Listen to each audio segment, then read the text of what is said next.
మనకి 2025 శ్రావణ మాసం జూలై 25తో ప్రారంభం కాకుండా ఈ రోజు మనకి చాలా విశేషం. ఎందుకు అంటారా, శ్రావణ మాసం స్టార్ట్ అవుతుంది శుక్రవారంతో ప్రారంభమవుతుంది. ఎంత విశేషమైన రోజులు కదండి ఇవి. అలాగే మనకి 5 శ్రావణ శుక్రవారాలు వచ్చాయండి. అయితే ఈ మొదటి శుక్రవారం, అది శ్రావణ మాసం మొదటి రోజు శుక్రవారం కలిసి రావడం. ఈ రోజు అమ్మవారిని మన ఇంట్లోకి ఆహ్వానించాలంటే ఏ విధమైన విషయాలు పాటించాలి. అలాగే లక్ష్మీదేవి అంటే మనకి ఒక్క డబ్బులే కాదండి, అష్టలక్ష్ములు మనతో ఉండాలి. అందులో ముఖ్యమైనది అన్నలక్ష్మి, అన్నపూర్ణాదేవి కూడా మనతో ఉండాలి. అలా ఉండాలి. మనం వంటగదిలో చేయవలసిన ఒక చిన్న పరిహారం ఏంటి అనే విషయాలు ఈ రోజు వీడియోలో తెలుసుకుందాం. అయితే వీడియోలోకి వెళ్ళబోయే ముందు అందరికీ నమస్కారం అండి. Welcome back to Uma sweet home. ఈ రోజు పెళ్లి రోజు మరియు పుట్టినరోజు జరుపుకున్న వారందరికీ నా హృదయపూర్వక శుభాకాంక్షలు. మన శ్రీ పంచమి పూజా నీడ్స్ లో అనేక రకాల పూజా సామాగ్రి అందుబాటులో ఉందండి. మీలో ఎవరికైనా పూజా సామాగ్రి కావాలి, అవసరం అనిపిస్తే స్క్రీన్ మీద నెంబర్ కి వాట్సాప్ చేయండి. లేదు అంటే www.sripanchamipujanits.in లో కూడా మీరు హ్యాపీగా ఆర్డర్ చేసుకోవచ్చు. వాట్సాప్ లో అయితే మీకు షిప్పింగ్ ఛార్జ్ ఉంటుందండి. అదే వెబ్సైట్ లో అయితే మీకు ఫ్రీ షిప్పింగ్ వచ్చేస్తుంది. ఎప్పుడు అంటే 500 బిలో అయితే 5% డిస్కౌంట్ కూపన్ కోడ్ ఉంటుంది. అలాగే 500 అబోవ్ చేస్తే ఆటోమేటిక్ గా మీకు షిప్పింగ్ ఛార్జ్ అనేది క్యాన్సిల్ అయిపోతుంది. All over India shipping available ఉందండి. హ్యాపీగా బుక్ చేసుకోండి. నేను పోస్టల్ ద్వారా పంపిస్తాను కాబట్టి కొంచెం లేట్ అవుతుంది నార్మల్ గా చూసుకుంటే, ఎందుకంటే పోస్టల్ ఛార్జెస్ చాలా తక్కువ ఉంటాయి కాబట్టి పోస్టల్ ద్వారానే నేను పంపిస్తాను. పూర్తి రోజుల్లో చూసుకుంటే మన పూర్వీకులు చక్కగా గ్రామాల్లో అది చూస్తే, ఆ వంటగది చూస్తే చాలా చూడముచ్చటగా ఉండేది కదండి. ఎందుకంటే చక్కగా పేడతో అలికి, చక్కగా బియ్య పిండి లేదు అంటే ముగ్గు పిండితో ముగ్గులు పెట్టి, ఇక మిగతా రోజుల్లో ఎలా ఉన్నా సరే శుక్రవారం అంటే చాలా నియమనిష్టగా చేసేవారు.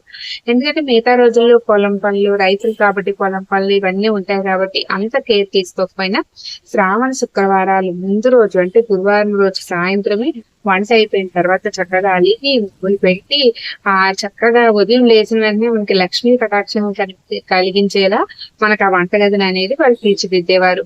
నాకు తెలిసి మా నాన్నమ్మ కూడా అలాగే చేసేవారండి. మీలో కూడా ఎంతమంది అలా చేశారో తప్పకుండా కమెంట్ సెక్షన్ లో షేర్ చేయండి.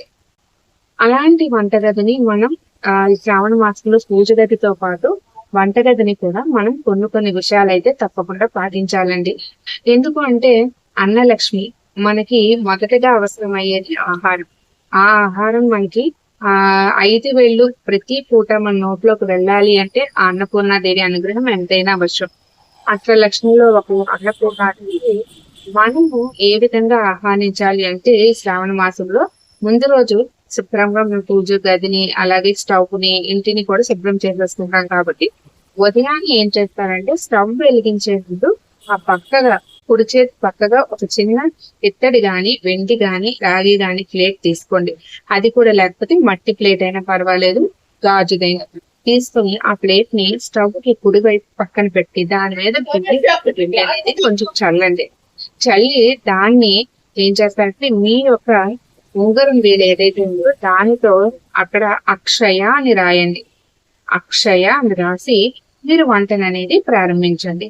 ఇక మనం ప్రతిరోజు శ్రావణ మాసం మొత్తం ప్రతిరోజు ఉదయాన్నే లేచి ఈ విధంగా రాసి పూజని చేసుకొని మనం వంటని మొదలుపెడితే చాలా మంచిది. ప్రతిరోజు చేయలేమండి అనుకున్న వాళ్ళు మంగళ శుక్రవారాలు చేస్తే చాలా మంచిది.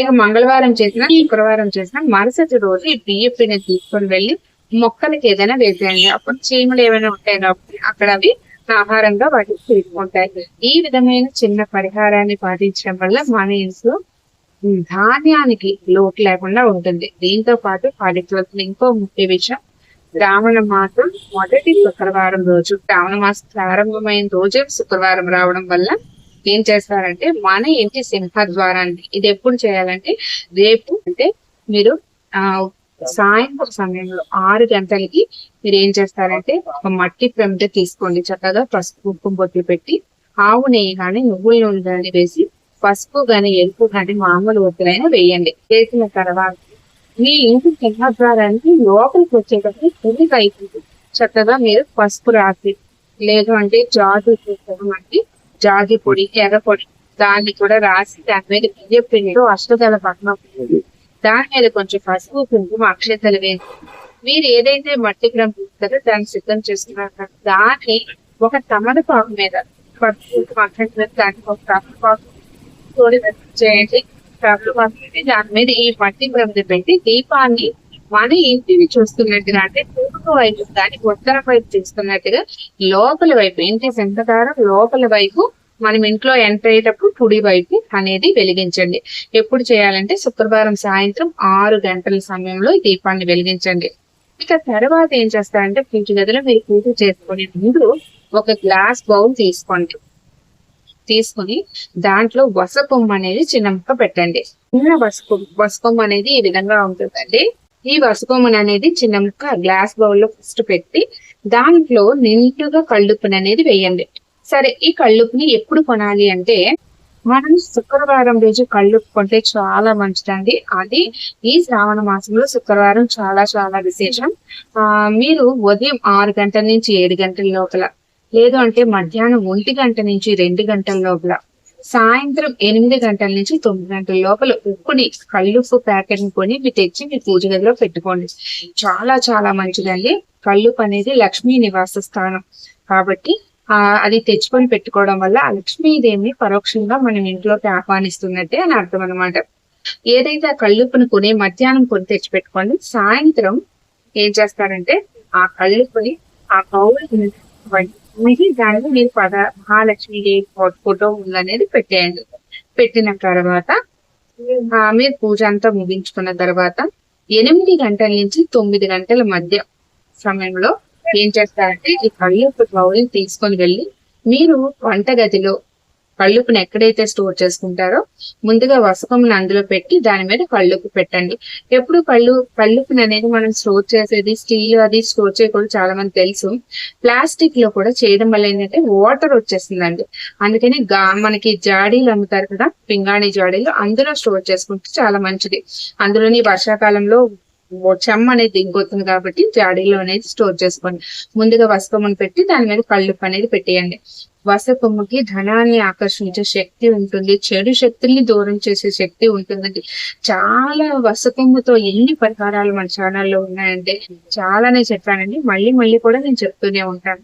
ఈ విధమైన చిన్న పరిహారాన్ని చేసుకోండి.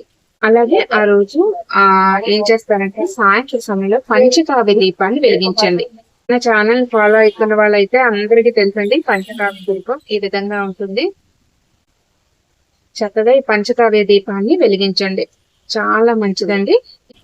నేను వీడియో పెట్టానండి, కనకదార స్తోత్ర పారాయణ నియమాలు ఏంటి, ఎప్పుడు చేయాలి, ఎలా చేయాలి, ఎందుకు చేయాలి, నాన్ వెజ్ తినొచ్చా, ఇలా చాలా విషయాలతో వీడియో పెట్టాను. చాలా మంచి కమెంట్స్ అయితే షేర్ చేశారు. అయితే నాకు వాట్సాప్ లో ఒక డౌట్ అయితే అడిగానండి. నేను ఎంత చెప్పినా ఎక్కడో దగ్గర ఏదో మిస్ అవుతాను. అదేంటంటే ఫాస్టింగ్ ఉండాలా, మధ్యాహ్నం పడుకోవచ్చా అని అడుగుతున్నారు. ఫాస్టింగ్ అయితే ఉండాల్సిన అవసరం లేదండి. మేము ఉంటాము అంటే శుక్రవారాల్లో ఉండండి, అయితే అవసరం లేదు.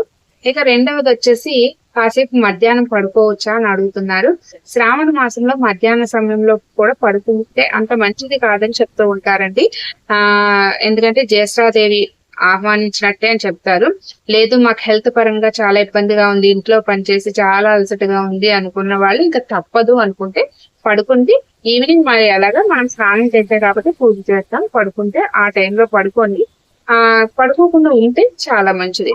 ఇదండి 2 సందేహాలు అడిగారు, అవైతే నేను క్లియర్ చేశాను. చూడలేని వాళ్ళు ఉంటే ఎవరైనా ఉంటే కనకదార స్తోత్ర పారాయణ ఏ విధంగా చేయాలని వీడియోని నేను డిస్క్రిప్షన్ లో లింక్ ఇస్తాను, ఇంట్రెస్ట్ ఉంటే ఒకసారి చెక్ చేయండి. అదండి ఈ రోజు వీడియో. ఈ వీడియో మీకు యూస్ఫుల్ గా ఉంటుంది అని అలాగే మీకు ఎలాంటి పూజా సామాగ్రి కావాలంటే స్క్రీన్ నెంబర్ వాట్సాప్ చేసి నేను మీకు అంతా రిప్లై ఇస్తాను. మళ్ళీ ఇంకొక మంచి వీడియోతో మేము